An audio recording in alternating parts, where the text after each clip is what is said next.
Nesta data, em 1970, foi criada a FEBEM, a Fundação Brasileira do Menor. Uma nomenclatura equivocada, mas apropriada para a época. Estamos falando de 1970, quando o Brasil vivia uma ditadura civil, empresarial, militar, com muito atraso, muito conservadorismo e sob forte influência dos Estados Unidos. Pois bem, a FEBEM, por conta de atender orientações jurídicas, na verdade funcionava como um depósito imundo de crianças, de jovens, de adolescentes. Assim, durante muito tempo, o Brasil, a sociedade brasileira, cuidou dos jovens, considerados jovens infratores ou com desvios com relação à legislação. Durante muito tempo, a questão da criança no Brasil foi tratada pela Justiça e pela Segurança Pública. Só muito depois é que passou a ser tratada como questão social a ser regulada pelos organismos de assistência social dos governos, tanto brasileiro quanto dos governos estaduais. Só a partir do ECA, Estatuto da Criança e do Adolescente, que por sinal fez aniversário anteontem, dia 13, é que a sociedade brasileira melhorou a sua relação com as crianças, com a juventude.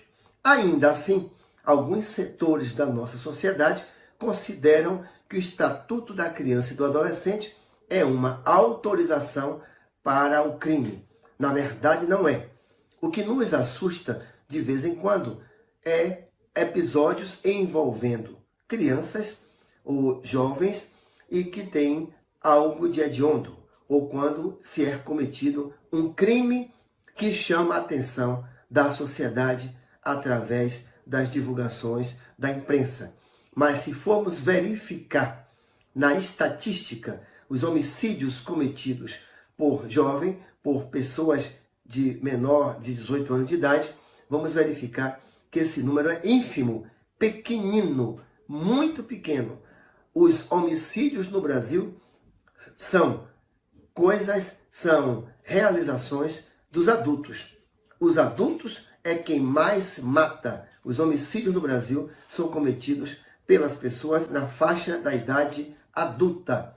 1%, menos de 2%, são os homicídios cometidos por crianças e adolescentes. É evidente que quando acontece um caso, isso assusta. O tratamento com relação à criança e à juventude não é de agora que ele é deficitário. É quando, nas lutas abolicionistas, foi aprovada a Lei do Ventre Livre.